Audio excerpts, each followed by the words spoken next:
Hello, hello, kumusta na sab kaninyong tanan mga kalanog? Kini na sa inyong ison bali Rex Apa sa ating munting channel Rex Apa Lanog sa gugma sa Dios. Kumusta kanyong tanan? Shout out sa tanan ng kong mga supporter, mga followers. Brother Danilo Bakong, diya Silvabis, wa pa kita, magkitanay na aragil ta kas kidapawan. Ato naabot na lang pod diri sa Alamada. Sa kasamtang panahon mga kalanog niya kita karon sa dapit sa Alamada, distrito ni Pastor Walter Padronya. Hello Pastor, kumusta nimo? So salamat sa iyong pag-welcome namo dinhi nga maong district. Sa ubang mga distrito murag wala mi magbati nga gina-welcome mi dito pero dinhi sa inyo salamat kayo kay gi-welcome gid mo dinhi sa imong district. Salamat po kayo sa ngay karado nasa Australia karon kauban kang ma'am. Salamat kayo sa inyong effort nga diin gigahinan gid ninyo og mga panahon or mga financial nga makahimo kita sa pagpakiguban dinhi sa maong dapit no sa Sitio Lawaan, Alamada. So 000 dyan po sa UEC. Magandang araw po sa inyo. Kasama na yung mabutihing may bahay, Ma'am Patricia. Kasama na yung buong pamilya. Sana nas mabutihing kalagayan kayo ngayon. More blessings to come. O maraming salamat po sa walang sawang support sa ating munting channel, sa ating ministry. No? Lanog sa gugma sa Diyos. Sa akong mga kaigsunan, mga FB friends na ko, katong wala pa makasupport nini atong channel, mahinaot kong mag-support usab ko gamon ining atong YouTube channel ug sa atong mga reels diya sa atong Facebook, no? Mahinaot ko nga inyo usab nga suportahan. Rex Baltonado diya sa atong Facebook mga kalanog. So nini nga takna mga kalanog, pailuna kay nanapsab kitay pagasgutan. At dili pa ako sab nga gigreet ang akong mga kaparintihan nga giningaw na ko nila ang akong uyuan nga kinakusgan Benjamin Apa senior sa mga kabataan, mga kaparintihan, mga agaw, no? Kay gagawan. So kumusta naman kamo murag human sa atong kaso sa Lutis Bansalan murag wa na may nagpatimaw naon sa ka ato nang kalimtan ang mga ginagmay nga mga gibati nato nga dili magitugot sa Ginoo nga mahimong ato pero ang lote nga gamay naaraman para nako ato amang gid ng tanan gid nato sa mga pamilya sa Apa, no? Ako mga igsoon des Bansalan tanan, kumusta kaninyong tanan? Unya manghinaot ko nga mulabay ng dagang tuig ang inyong mga ginagmay nga bangi himuan na ninyo nga gugma kay ang gugma mo pasaylos tanang kapakyasan una nga maglisod tag atog langit kung inana atong kahimtang nga natay mga pagdumos tong kasing-kasing. Unang 1315 ang nagdumot sa igsuon mamumuno matag adlaw. So mahimong useless ang atong pag-alagad sa Ginoo, no? Akong mama nga kinakusgan is Bansalan mahinaot kung naa sa maing panawas. Motabot nang kay karong katapusan ning bulan mobisita mi diha si Mrs. sa imuha, no? Atong ayos-ayoson kanang ginagmay nga payag diha nga imong taong gipuy-an nga makaluluoy kayo nga tan-awon. So ni nga takna sa tanan mga kaigsunan nga nag-support niining ato nga channel sa mga kaigsunan din sa district sa Alamada. Isa tong mga nakasupport na ni og sugod. Minaot ko padayon ninyo pag-support niining atong munting channel Rex Apa Lanog sa gugma sa Dios. Pahilo na mga kaigsunan kay ni ana pod tay pagisgutan karon sa akong mga kabataan diay akong i-greet sila tanan diha sa dapit sa Kidapawan, no? Ang tanan mga kabataan nga nagkinabuhi na po silang kaugalingon doon na mga kaugalingon mga pamilya. So magampo ta mga kalanog alang sa pagtuon ni pong makadyot nga atong video. Dalaygon ikaw nga Dios na tulos kalingitan tagis among kinabuhi og ako nagampo kanimo ikaw magkapagkamaayo sa mga nagdios ni ini nga maong channel dunay mga balatian, dunay mga kalibog unta maka benepisyo usab sila ni ini nga mga pagtuon. Tambali sila pinaagis mong gamhanan nga balang espiritu aron sa inana ang mga nagbalatian sa lawas nun ug espirituhan nun mahimo silang mamaayo. Daghang salamat sa pagdasupagam pagitugyan ta sa ngalan ni Jesus. Amen. Mga kalanog ni atay hisgutan karon dinhi although dili magyud linaglom atong pagtuon tungod kay dili magyud ta og nila pa banggiitan nga tao sa Dios kung dili ipahulam kita gigo-igo lamang aron dili usab kita magpalabig pasigarbo, no? Ang atong hisgutan karon mga kalanog mao kining pangalan sa iglesia nga gihatag sa Dios sumala sa Biblia o sa referensya nga gisulat ni Ellen G. White, no? Gikagubtan mga kalanog kining iglesia Seventh-day Adventist kay atong Mayo 21, 1863 dito lang ni siya ni gawas. Pero tinuod lang, ang paggawas dili ang doktrina, kung dili ang iyahang pangalan, no? Kay kinahanglan gyud magpa-resto sa si kini aman ta sa kalibutan, ilalo man ta sa gobyerno mo nang Roma 13, no? Narehistro siya pero dili ang doktrina, kung dili ang pangalan sa pundok nga mudala agig sumpay sa doktrina nga iya hagyod sa Dios, no? Mo nang 5:20 nga buhat, unahon na mo pagsugot ang Dios inay sa mga tao. Karon, unsa may pangalan ing maong iglesia? Matud pa sa Balang Kasulatan sa Exodus 20 versikulo 8, remember the Sabbath day to keep it holy. 6 days labor, but the 7th day is the rest day of the Lord. Muning giganlan ni siya 7th day Adventist kay ang ikapitong adlaw maoy gisunod ni ining maong mga katawhan, mga kalanog. O nang 7th day, ikapito ka adlaw.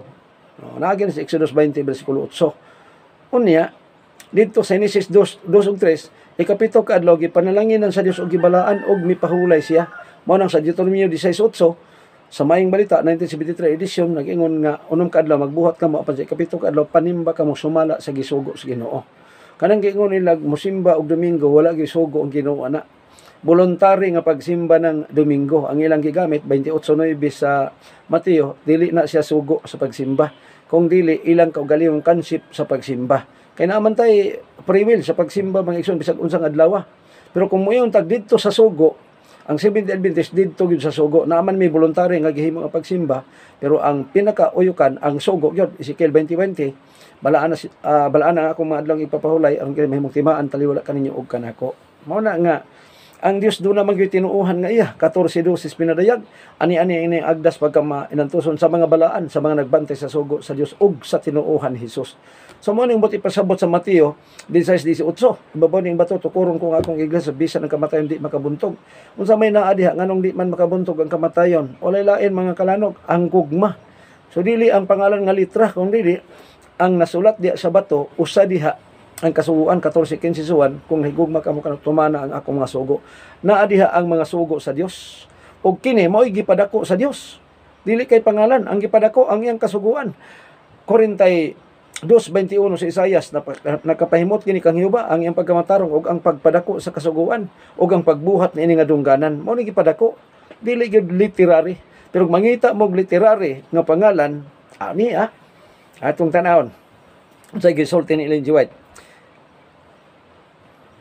Selected Messages Book 2, page 387, paragraph 1. Ingon din mga kalanog. We are Seventh-day Adventists. Tanawa, we are Seventh-day Adventists. Are we ashamed? So, ikaw wala ba na to ni? No, yun din are we ashamed of our name? We answer, no, we are not ashamed. It is the name the Lord given us. Di kita maulaw kay kini may gihatag sa Dios nga pangalan. Gihimong literary ni Ellen G. White kay gikuha niya didto sa Balaang Kasulatan nga Seventh-day Adventist. Unsa may Seventh Day? Ikapito. Unsa may Adventist? Naghulat. Unsa may buhat sa iglesia nga naghulat? Unang Timoteo 6:14, ako magtugon kanimo di bulingan ng kasuguan hangtod pagbalik sa Ginoo. Ang balikan di ay kadtong nagtuman sa kasuguan. Munang Juan 12:50, ako nasayod nga kahulugan sa kasuguan kinabuhing walay katapusan. So mo ni gipadako dinhi. Wala makig argumento pag ayo ang Seventh-day Adventist nga ang litra, kung dili ang gipadako ang sulod. Ano man, City 20 Mateo maila sila pinaagi sa ilang bunga. Mga binuhatan ba? Unsa may bunga binuhatan 21. Dili ang tanan kanako Ginoo makasulod sige sa langit kundi kato lamang nagtuman sa kabuton sa man nga tuwa sa langit. Sa mo ni ang gipadako din ang authority unya segunda ang literary. Matthew 6:33, but seek ye first the kingdom of God and His righteousness, and all these things shall be added unto you. Gi-add na lang ning literary didto sa tinuod nga pagkinabay sa pagpangita sa gingharian sa langit. Dayon din Testimonies, Volume 7, 138. 19, uto, ingon si Ellen G. White, Seventh-day Adventists have been chosen by God as a peculiar people, separate from the world. Wala makig-uyon sa kalibutan. O dili po sa tanang bahin mga igsuon. Nga naman, ang kalibutan mukaon man, ang kalibutan malibang mangihi, naapod ta diha. So ang ato lang, wala mo sunod sa kalibutanong mga pagtudlo labi na kabahin sa pagsimba. Kaya ingon ang Juan 9:31, Kita nasayog nga ang Dios dili manimati sa mga makasala apan kung ang usa ka tawo masimbahon sa Dios ug nagtuman sa iyang kabubuton, ang Dios manimati. Mao ni si Haring Solomon po niyo sa 28:9 proverbio kadtong nagpalingog-lingog si dulungog sa pagpamati sa kasuguan bisan iyang pag-ampo may usa ka dulumtanan. Mao ni nga dili lamang sa pangalan lang diha gyud sa buhat mga kalanog, no? Manuscript release Volume 19, 176, 1898. Ngayon, those who have had opportunity to hear and receive the truth and who have united with the Seventh-day Adventist Church. Seventh-day Adventist Church, di ay. So, muna nga ang pangalan, nga literary, Seventh-day Adventist Church. Ug ang gibuhat, mo ang pagtuman sa kasuguan. Nakunik ba ta? Kang Abraham, nakunik ang aman sa pagtuo. Ano naman? 26:5 diha sa Genesis, si Abraham nagtuman sa tanang kasuguan, kabalauran ug batasan. Nalakip yun ang batasan. Nga naman, kay sa Lucas 4:16, si Kristo sumali siyang batasan tuas sa sinagoga matag adlaw nga igpapahulay. Si David, ang tao sa Dios, nagyapoy batasan nga sama kang Kristo. Kay si Kristo diha man sa kaliwat ni David. Tanawan nimo ang pinayig 5:5, City 14 sa Hebrehanon, diha nagsumpot si Kristo sa kaliwat ni Huda og si David diha pod kang Huda. Mao nga pareha sila. Nga si David ingon 42:4 sa Salmo, nahinumdum ako akong gipangulon ang dakong pundok sa katawhan na nagbalaan sa adlaw igpapahulay. So sa badista gihapon mo nang si Abraham aman sa pagtuo gipromote ni Kristo. Mo nang yang gisulti sa 8:39 sa uwan kung kamo mga anak ni Abraham buhaton niyo ang gibuhat ni Abraham. Uli og ikapulo nagsimba sa adlaw igpapahulay. Usa ni sa mga ilhanan ug ang pinaka kining adlaw nga ipapahulay. Mahinaot ko nakakuha ka mo og pagtulunan ni atong video nining edisyon.